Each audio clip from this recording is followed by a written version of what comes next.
সবচাইতে খারাপ মানুষ, সবচাইতে মন্দ লোক, সবচেয়ে নিকৃষ্ট ব্যক্তি হলেন ওই ব্যক্তি যে ব্যক্তি দ্বিমুখী, যার ভেতরে দ্বিমুখিতা আছে।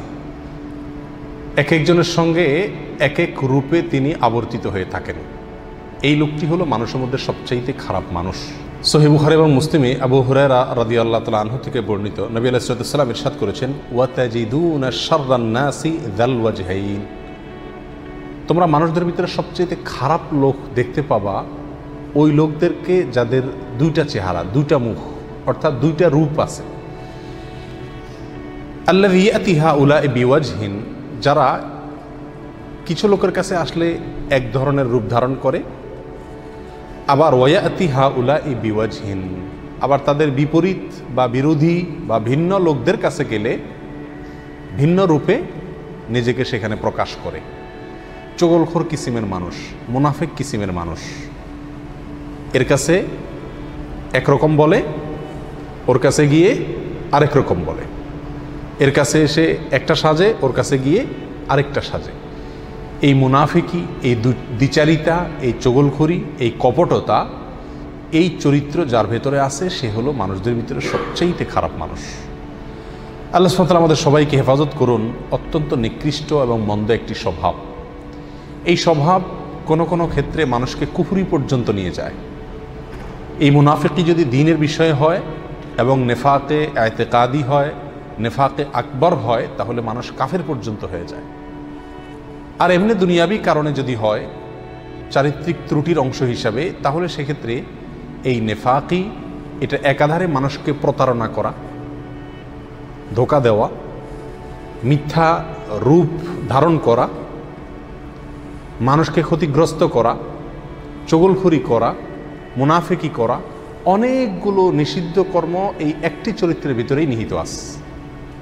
এই জন্য সবার কাছে ভালো থাকার চেষ্টা, অথবা সবার কাছে গিয়ে তার গল্প বলা, তার বিরোধীর কাছে গিয়ে তার গল্প বলা, এই চগলখড়ি, দ্বিচারিতা বা মুনাফিকির চরিত্র আজকাল সমাজে প্রচুর পরিমাণে আছে। আমাদের সবার ভিতরে কম বেশ এই দুশ্চরিত্র আছে। আল্লাহ তাআলা আমাদের সবার চরিত্রকে সংশোধন করবার তৌফিক দান করুন। দ্বিতীয়ত যে ব্যক্তি নিকৃষ্ট, সে হলো ওই ব্যক্তি যার ভয়ে মানুষ তার কাছ থেকে দূরে থাকে। জানে তার কাছে গেলে, তার মুখোমুখি হলে, তার পালায় পড়লে সে কোনো না কোনো ক্ষতি করবে। তার ক্ষতির ভয়ে তার থেকে মানুষ দূরে থাকে, অ্যাভয়েড করে চলে, তার থেকে মানুষ বেঁচে চলে। এরকম সন্ত্রাসী হতে পারে, চিটার বাটপার হতে পারে, যে কোনো ধরনের খারাপ চরিত্রের মানুষ, যার অনিষ্ট থেকে, যার ক্ষতি থেকে বাঁচার জন্য মানুষ তাকে এড়িয়ে চলে, তার থেকে দূরে থাকার চেষ্টা করে। এই মানুষগুলো মানুষের ভিতরে সবচেয়ে নিকৃষ্ট মানুষের তালিকা। এক্ষেত্রে সহিহ বুখারীর হাদিসে আসছে এবং মুসলিম হাদিসটি বর্ণিত হয়েছে। নবী আলাইহিস সালাম ইরশাদ করেছেন, ইন্না শাররান নাসি ইনদাল্লাহি মানজিলাতান ইয়াউমাল কিয়ামা, কিয়ামতের দিন খারাপ মানুষের মধ্যে সবচেয়ে নিকৃষ্ট খারাপ মানুষ হবে আল্লাহর কাছে ওই ব্যক্তি, মান তারাকাহুন নাসু ইত্তিকা শাররিহ, যে ব্যক্তিকে মানুষ পরিহার করছে, ত্যাগ করছে, তার থেকে দূরে থাকে তার ক্ষতির ভয়ে। সবাই জানে যে তার কাছে গেলে বা তার কাছে ভিড়লে বা তার পথ মাড়ালে বা তার পালায় পড়লে সে আমার কোনো একটা ক্ষতি করবে। তাহলে আমাকে চিন্তা করতে হবে যে আমার ভেতরে এরকম কোনো স্বভাব আছে কিনা। কোনো মানুষ আমার কাছে আসে না, ভিড়ে না, আমার ভয়ে, আমার ক্ষতির ভয়ে, আমার জুলুমের ভয়ে, আমার অবিচারের ভয়ে, আমার অন্যায়ের ভয়ে এরকম আছে কিনা। যদি হয় তো মনে রাখতে হবে এটা আমার জন্য অত্যন্ত নিকৃষ্ট একটি চরিত্র যে আমার ভিতরে আছে। তাহলে মনে রাখতে হবে যে এর মানে হলো আল্লাহর কাছে আমি সবচাইতে নিকৃষ্ট মানুষ। আমরা অনেকেই বরং উল্টা গর্ব করে থাকি, যখন আমার ধারে কাছে মানুষ ভয়ে ভিড়ে না, আমি মনে করি যে আমি খুব বাহাদুর মানুষ, ভয় আমার ধারে কাছে আসে না। যার ক্ষতির ভয়ে তার কাছে মানুষ যায় না, সেই ব্যক্তি আল্লাহর কাছে সবচাইতে খারাপ মানুষ। আল্লাহ তাআলা আমাদের সবাইকে কোমল হওয়ার তৌফিক দান করুন, যেন সব মানুষ আমাদের কাছে আসতে সৎসাহস করে, আমাদের ক্ষতির ভয়ে ভীত সন্ত্রস্ত মানুষ না থাকে। মুসনাদ আহমদের এক বর্ণনা আসছে, নবী সাল্লাল্লাহু আলাইহি ওয়াসাল্লাম বলেছেন যে সবচেয়ে নিকৃষ্ট মানুষ হলো সে যে ব্যক্তিকে মানুষ সম্মান করে তার ক্ষতির ভয়ে। সালাম আলাইকুম, কেমন আছেন ভাই, বড় ভাই, সিনিয়র ভাই, নেতা ভাই, এই যত ইজ্জত সম্মান করে এগুলো সব কি জন্য? যে নেতা সাহেবকে ইজ্জত না করলে এটা ক্ষতি করে দিবে, সালাম না দিলে আমার একটা বিপদ হতে পারে, সে আমার উপরে ক্ষেপে যেতে পারে, এই যে ক্ষতির ভয়ে আশঙ্কায় সম্মান করে, এরকম যদি কোনো লোক থাকে সমাজে, তাহলে এই লোকটা সবচাইতে নিকৃষ্ট মানুষ। তাহলে দ্বিতীয় শ্রেণীর সবচাইতে নিকৃষ্ট মানুষ, এই দুইটা হাদিসে দুই রকম আসছে, দুইটাই প্রায় কাছাকাছি। একটা হলো ক্ষতির ভয়ে তার থেকে দূরে সরে, আরেকটা হলো ক্ষতির ভয়ে তাকে কি করে? সম্মান করে। এক কথায়, যে ব্যক্তির মানুষের ক্ষতি করে, মানুষ প্রতি অবিচার করে, মানুষের প্রতি জুলুম করে, আর তার জুলুমের ভয়ে মানুষকে তাকে সম্মান করতে বাধ্য হয় অথবা তার থেকে দূরে থাকে, এই লোকগুলো হলো সবচাইতে নিকৃষ্ট মানুষ। তৃতীয়ত, সবচাইতে নিকৃষ্ট মানুষ সে যে ব্যক্তি কোরআন পড়ে, কোরআন অধ্যয়ন করে, কোরআন চর্চা করে, কোরআনের ইলম অর্জন করে, অথচ কোরআন যেসব বিষয়ে সতর্ক করেছে, সাবধান করেছে, ভয় দেখিয়েছে, সে বিষয়গুলো থেকে বেঁচে থাকে না।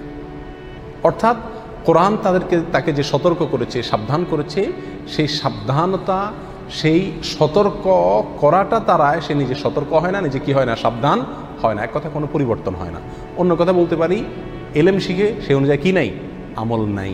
কোনো বর্ণনা আসছে, এক্ষেত্রে ওলামা ইকরামের কথা বলা হয়েছে, ওই আলেম, যে আলেম তার এলেম দ্বারায় কোনো উপকৃত হয় না, সে নিজের এলেম দ্বারা কি হয় না? নিজে উপকৃত হয় না বা মানুষকে উপকার করতে পারে না। অর্থাৎ এলেম শিখে কিন্তু সে অনুযায়ী কি নাই? আমল নাই। এগুলো হলো সবচাইতে নিকৃষ্ট মানুষ। মুস্তাদরাকে হাকিমের এক হাদিসে বর্ণিত হয়েছিল, নবী রাসূলুল্লাহ সাল্লাল্লাহু আলাইহি ওয়াসাল্লাম বলেছেন, ওয়া ইন্না মিন শাররিন নাসি রাজুলান ফাজিরান ইয়াকরাউ কিতাবাল্লাহি লা ইয়ারআউই ইলা শাইইন মিনহু। আর নিশ্চয়ই মানুষের ভিতরে সবচেয়ে নিকৃষ্ট মানুষ হলো, সবচেয়ে খারাপ মানুষ হলো ওই লোক, ফাসেক মানুষ, ওই খারাপ মানুষ যে ব্যক্তি আল্লাহর কিতাব পড়ে, অথচ আল্লাহর কিতাবে যে বিষয়ে সতর্ক সাবধান করা হয়েছে সে বিষয় দ্বারা নিজেকে কি করে না? সাবধান সতর্ক করে না, মন্দ কাজ থেকে বেঁচে থাকে না, কিতাব অনুযায়ী আমল করে না। এগুলো সবচেয়ে খারাপ এবং নিকৃষ্ট মানুষ। 4 নম্বর সবচেয়ে নিকৃষ্ট মানুষ সে যে ব্যক্তি দুনিয়াবি কোনো কারণে তার দিনকে ধ্বংস করে, দুনিয়াবি স্বার্থের কাছে দিনকে বিক্রি করে দেয়, ধর্মকে বিক্রি করে দেয়, দিনদারিকে বিক্রি করে দেয়, আমানতদারিকে বিক্রি করে দেয়, আল্লাহর ভয়কে, তাকওয়াকে বিক্রি করে দেয়। কিসের ভয়ে? কিসের বিনিময়ে? দুনিয়ার কোনো তুচ্ছ বিষয়ের বিনিময়ে। দুনিয়ার যত বড় বিষয় হোক না কেন, এটা তুচ্ছ। দুনিয়ার যে কোনো বিষয়ের বিনিময়ে যে ব্যক্তি তার দিনকে বিক্রি করে দেয়, এগুলো 4 নম্বর সবচাইতে নিকৃষ্ট মানুষ।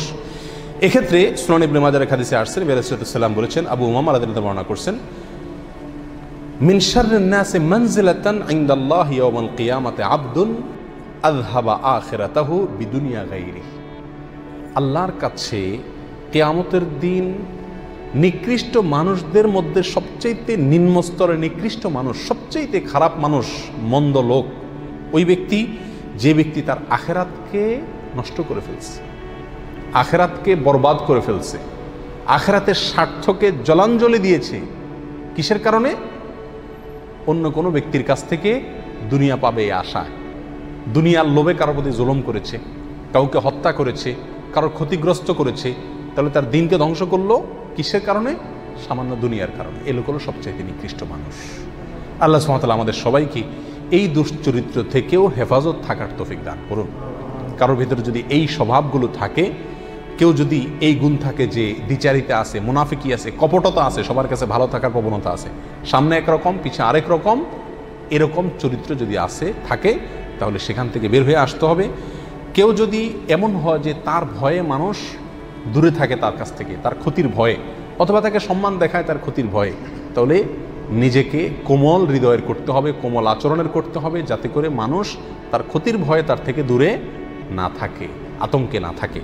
তৃতীয়ত, আল্লাহর কালাম যদি আমরা পড়ি, শিখি, আলোচনা করি, জানি, চর্চা করি, তাহলে সেই কোরআনের যেসব আয়াতগুলো আমাদেরকে সাবধান করছে, আল্লাহর আযাবের ভয় দেখাচ্ছে, সেগুলোকে নিজের ভিতরে ধারণ করতে হবে এবং সেগুলোকে আমলে নিয়ে কোরআনের সতর্কতাকে গ্রহণ করে নিজের সতর্ক হইতে হবে, সাবধান হইতে হবে।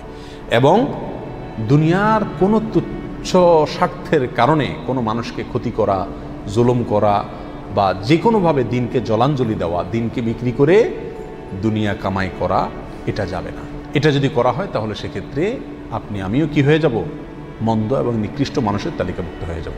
আল্লাহ তাআলা আমাদের সবাইকে সবচেয়ে প্রিয়, সবচেয়ে শ্রেষ্ঠ, সবচেয়ে ভালো মানুষ হওয়ার তৌফিক দান করুন।